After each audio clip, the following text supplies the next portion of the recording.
Hi, everybody. My name is Anna de Betancourt. If this is your first time watching, welcome to our channel. I'm the founder and leader of the Fishbowl Project, and I am here today with an anonymous contributor. Anonymous, say hi. Hi. Tell us a little bit about yourself. Yes, I am 18 years old. I am a graduated senior, I guess, at Medfield High School, which is crazy. And yeah. All right, cool. So you've been a student at Medfield for all of your life.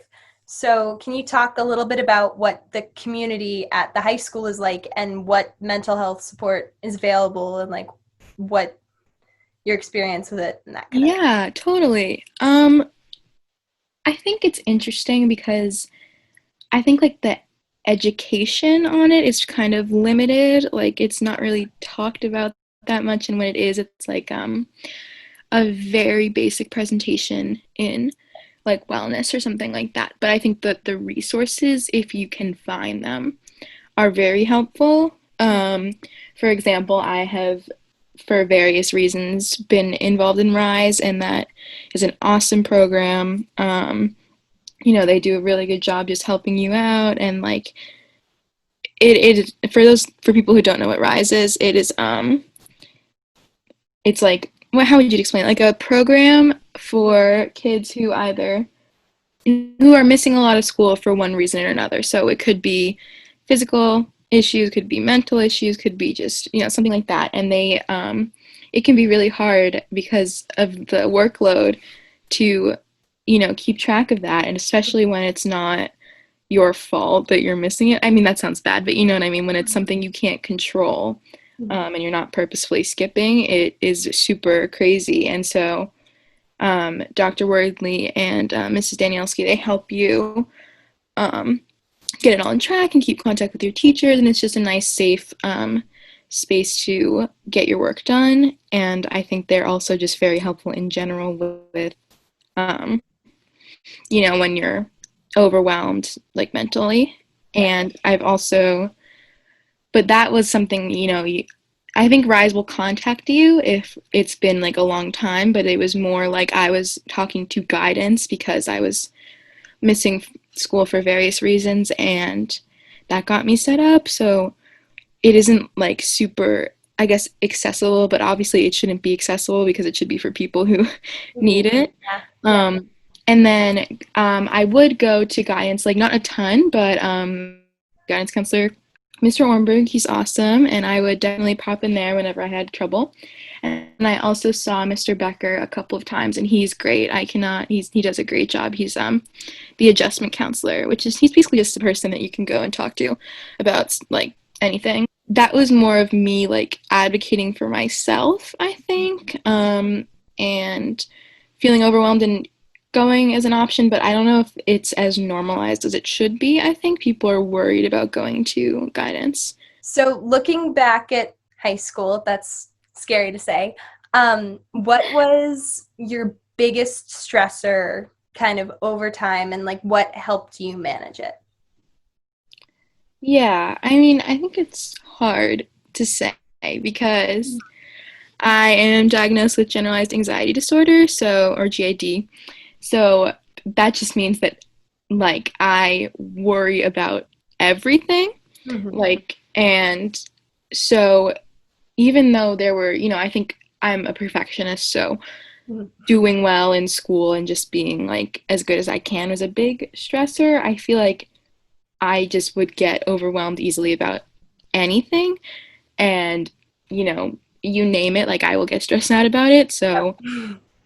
that like sort of came to its peak in 8th grade, and I started going to therapy every week, and that has been really helpful for me. I actually, my therapist moved to Canada and then moved back, so I've been doing it on Skype, and that has been really good for my schedule just because I'm super busy. And um, I was given medication, and my therapist always says like medication, it's not gonna solve everything, but it's more like if each person's brains are a roller coaster, like because of the way your brain works, it's a way higher drop, and the medication will level it off so that the lows aren't as low That's as they were before.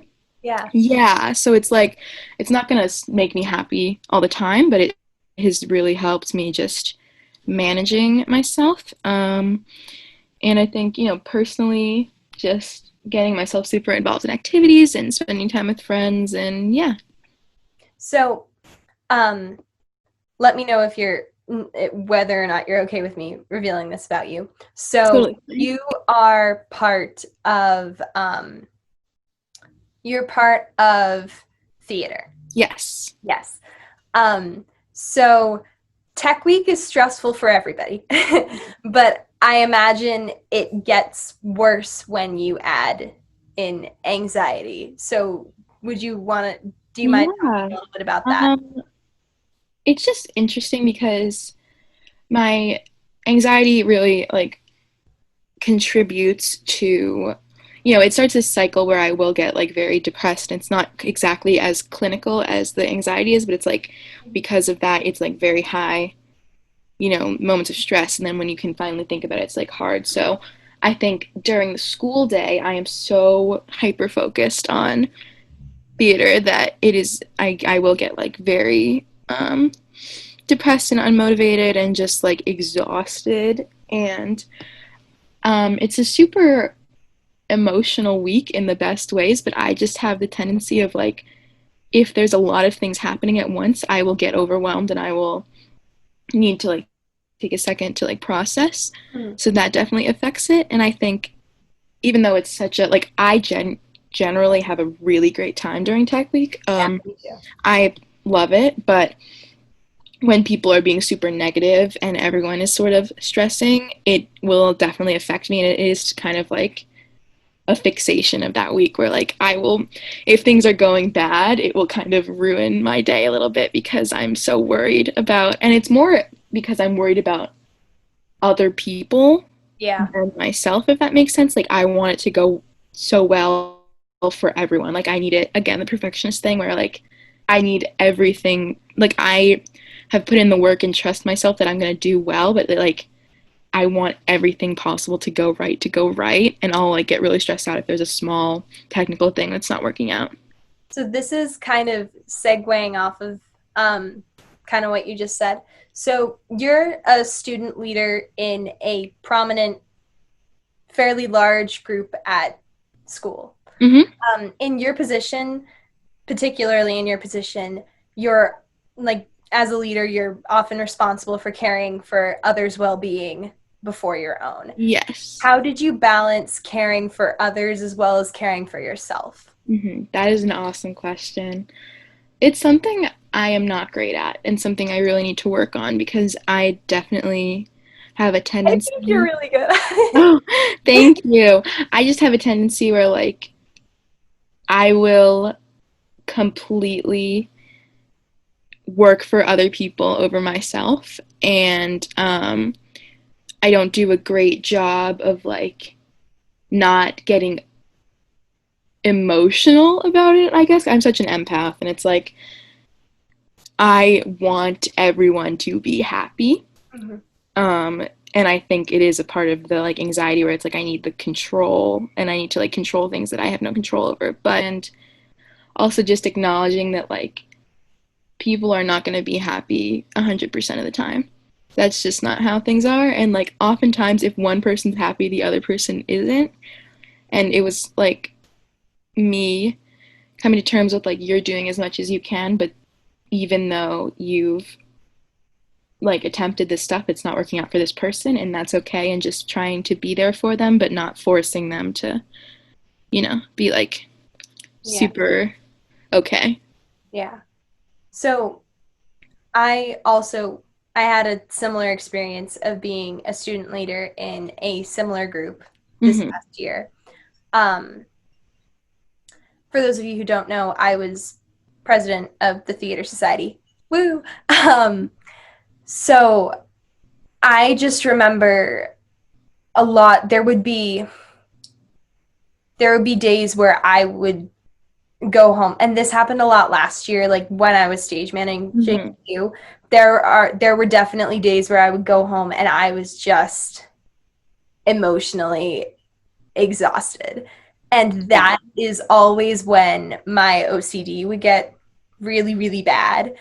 Um, it Mhm. like because I think it like I didn't think of it before, but like what you just said about like the need to control like the things that you can control and like Yes. dealing with the things that you can't control. I think part of why my OCD gets so bad is because like I'll have been around people who, like, and I can't control the situation and I can't like Mhm. fix Yeah. everything, and then I'll go home, but and I can control like whether or not I'm wearing contaminated pajamas or like other or, Yes. like the number of times I flipped off Yeah. the switch and like that kind of thing. Yeah, it's funny because like empath is the word I've found to describe it, but it's like to an unhealthy degree. Like, Mm. I was watching a movie just the other day, and it was like a comedy, a very bad one, and we were making fun of how bad it was, and like very clearly, me getting all torn up about this movie and taking it seriously, not worth it. We're just, you know, like making fun of it, but Yeah. there was one part of it that I was like, oh my God, imagine how it would feel to like be like that, and I just like couldn't stop thinking about it and stuff like that. Or even when I was little, like um there were movies that would have like, a person is lying and then it's revealed to everyone, and I would walk out of the theater because it was so upsetting to me. And it's just funny.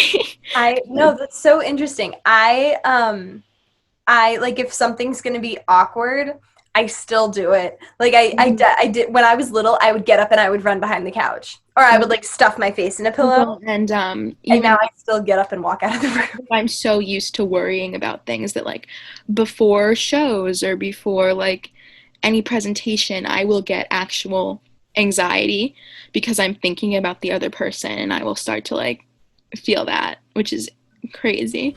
Hey guys! Thank you so much for watching part 1 of our very first anonymous interview. I hope you enjoyed it. Head on over to part 2 to check out the rest of our conversation with Anonymous, including their thoughts on the college application process and how coronavirus and current events have affected them. If not, we'll see you next week. Hugs and sunshine to all. Bye!